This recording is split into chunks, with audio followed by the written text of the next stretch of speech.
chama agora é Fernando Fernandes. Hoje o assunto é Corinthians com ele. Fernandinho, bom dia para você. E o Denilson aqui, a gente está super curioso para saber sobre as renovações do Cássio e do Luca. E ontem o Tite colocou em campo no treinamento uma equipe um pouco diferente, com algumas novidades. Queremos saber o que ele fez hoje também. Vai lá, Fernandinho. Bom dia, Renata. Grande abraço para você, Denilson, a todos ligados na Band. Pois é, o Corinthians vai preparando o time para a estreia no Campeonato Brasileiro. Nesse final de semana, na sua casa, enfrenta o Grêmio, jogo importante, começar com o pé direito, começar com tudo. Como você disse, o Tite vem fazendo algumas experiências, o Christian vem ganhando espaço no meio-campo. Hoje ele trocou vários jogadores, começou com aquele time que veio trabalhando no Campeonato Paulista, o Romero está ganhando muito espaço. E você falou das renovações. O Cássio teve o contrato renovado até dezembro de 2019 e o Luca não é bem um caso de renovação. Ele estava por empréstimo, o Corinthians comprou o passe dele, comprou os direitos federativos. Passe é uma coisa que não se usa mais, mas no jargão da bola, no bastidor, isso é muito usado, ainda essa expressão é muito usada. De qualquer maneira, fechado o negócio com o Luca, ele fica até junho, metade do ano de 2019. E o Luca, inclusive, veio aqui para falar da sua renovação, para falar também das perspectivas do Corinthians para o Campeonato Brasileiro. Vamos ouvi-lo. Ontem você assinou seu novo vínculo. O que é que muda na cabeça do jogador? Não, dá um pouco mais de tranquilidade, mas você tem que ser o mesmo, independente de qualquer situação, né? Eu procurei ser o mesmo, né? Com uma situação um pouco chata, mas se resolveu e agora continuar o trabalho. Como eu te falei, dá um pouco mais de tranquilidade, mas eu tenho que procurar ser o mesmo, independente de qualquer coisa. Ontem o Tite disse que o Santos e o Atlético Mineiro são os favoritos para a conquista do título. O Corinthians, para você, entra forte, entra como favorito, ou esses dois times aí são os mais fortes, até pela manutenção do elenco para conquistar o título? Vamos entrar forte, sim, vamos buscar excelência, mas sem dúvida nenhuma os dois estão um passo à frente por ter mantido a equipe, né, por ter, não ter tantas trocas, estão na frente, mas a gente tá no Corinthians, tem que estar sempre buscando título. Pois é, Renato, o Christian tá aí, portanto, o Iago, ele é sempre favorito, o Corinthians, em qualquer competição que entra, já apresentou, o Luca, eu ia falar do Iago, que foi confirmada a suspensão dele, 30 dias preventivamente, a contraprova deu positiva, agora é esperar para ver o que acontece com o jogador, o Balbuena já vem treinando na defesa e tá todo mundo preocupado com a China, tem janela daqui a pouco, mais alguns meses.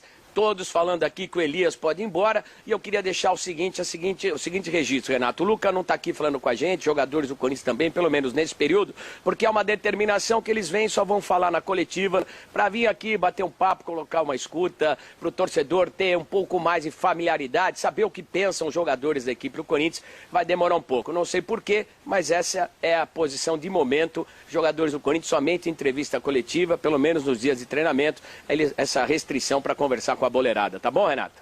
Obrigada, Fernandinho. É uma pena, né? A gente gostaria de ouvir mais os boleiros e mostrar também esse bate-papo ao vivo aqui no programa. Denilson, a principal preocupação do Corinthians agora é o Grêmio. Você concorda comigo? Não concordo com você. Não? Eu não concordo. Por quê? Tudo que você fala do Grêmio, eu não concordo. Mas o Grêmio é o primeiro adversário do Campeonato Brasileiro do Corinthians. E referente ao Grêmio, o meu pensamento é diferente do seu. Eu gosto do Grêmio. Você gosta do Grêmio, Renata? Eu gosto mais do Corinthians nesse caso. Entendeu? Né? Por isso que a nossa opinião é diferente. E agora a gente vai falar de um assunto meio estranho no Corinthians. Oxi. A China continua incomodando a vida corintiana. O alvo da vez agora é o Elias. Será que o Elias também vai embora? Fazer um jogo aberto na China? Gente! É da hora fazer um jogo aberto na China. Mas é que custa caro, né? No cenário já era o CT Joaquim Grava, mas o assunto continuava o mesmo de segunda-feira. Tite não conseguiu fugir e falou sobre a conversa que teve com Dunga durante o encontro de técnicos na sede da CBF no Rio de Janeiro. Tivemos juntos, cumprimentei, na saída, almoçamos juntos, ficamos próximos, conversamos sobre assuntos de futebol. A primeira ideia mais importante que eu contribuí foi o seguinte: eu, como técnico, tenho que melhorar, quero deixar bem claro. E toda a nossa classe de técnico tem que melhorar. Ela também teve essa consciência. No final a gente falou sobre esses assuntos... Mas sobre seleção gerais. nada a ver. Não. E nem sobre isso, não... como é que eu vou falar o negócio? Mas Tite quer deixar o encontro com Dunga de lado. Agora é hora de pensar no Brasileirão e remontar a equipe. No primeiro treino coletivo de preparação para a estreia no Campeonato Brasileiro, o técnico deu a entender que Christian ganhou a vaga de Bruno Henrique.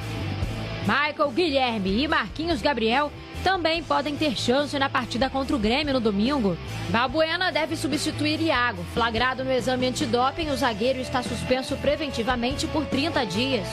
O resultado da contraprova do exame foi positivo para a substância beta-metasona, utilizada para tratar uma inflamação no joelho. O julgamento será agendado assim que o Corinthians entregar a defesa. E o problema na zaga pode aumentar em junho, com a saída provisória de Balbuena, convocado para disputar a Copa América pelo Paraguai. Elias é outro que também vai atuar na competição e fará falta no próximo mês. Tite já pensa num substituto. Posso afirmar agora, mas posso te dar a possibilidade, a entrada do Guilherme com o Rodrigo. É uma delas, ao retorno do Guilherme até o Rodrigo, porque o Rodrigo faz muito a função do Elias. Aliás, o que ele melhor faz é a função do Elias, o melhor momento técnico. Então pode ter Giovani, pode ter Marquinhos menos, porque o Marquinhos trabalhou muito pelo lado, pode ter Giovani, mas são essas duas possibilidades reais, Guilherme, Giovani. Mas a preocupação do treinador pode ser muito maior do que a Copa América Centenário. O Shandong Luneng da China, time comandado por Mano Menezes, está interessado em Elias. A janela abre no dia 21 de junho. A eliminação do Corinthians na Libertadores e os altos valores das propostas asiáticas podem ser fatores que ajudem a convencer o atleta a sair do timão. Tite já pediu reforços. Questionado se o timão procurava um primeiro volante, um centroavante, preferiu um mistério. Não, deixa para depois a gente fala.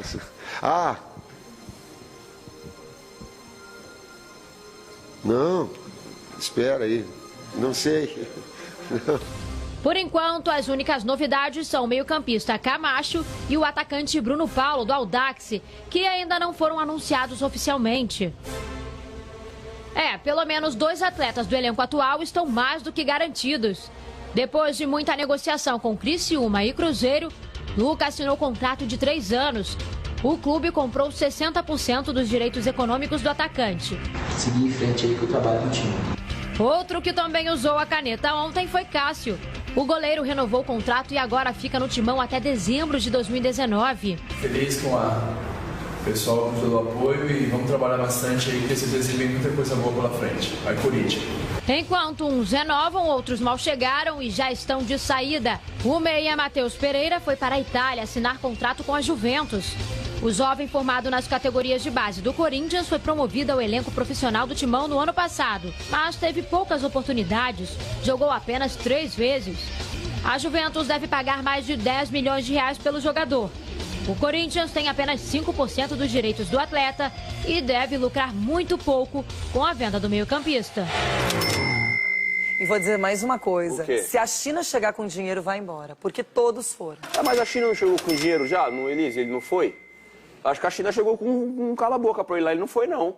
É diferente. O Elias tem a seleção brasileira, que é um contraponto. O Renato Augusto tá lá na China, continua sendo convocado pelo Dunga. O Elias, se fosse como o Gil, por exemplo. Você falou um negócio pra você? Você clareou minha mente agora. Por quê? Porque dessa vez, se realmente tiver uma proposta pro Elias para ir pra China, ele vai. Justamente porque os jogadores que foram estão sendo convocados para a seleção brasileira. Porque, na verdade, o mercado chinês, Denilson, já não é tão desconhecido assim. E esses caras têm moral com o Dunga. Então, muitas vezes, poderia impedir, não vou para a China porque quero ir jogar na seleção, quero aparecer mais. Se o dinheiro for bom. Normalmente Normalmente as propostas que estão chegando da China, elas são milionárias para os jogadores, né, Renata? E se realmente você acha que ele não conversa com o Ralf? Não, mas que ele não conversa lá com o pessoal? Você tocou no ponto aí dos jogadores que foram para lá, com aquela expectativa de não voltar para a seleção brasileira, continuam sendo convocados. E aí qualquer jogador hoje que joga na seleção brasileira recebe uma proposta, vai pensar nisso. Espera aí, o Renato está lá, está sendo convocado, o Gil está sendo convocado, porque eu posso ir também. Provavelmente o Elias, se realmente se concretizar uma proposta, que não é pouco, né? Não vai ser pouco dinheiro, provavelmente ele deve ir mesmo.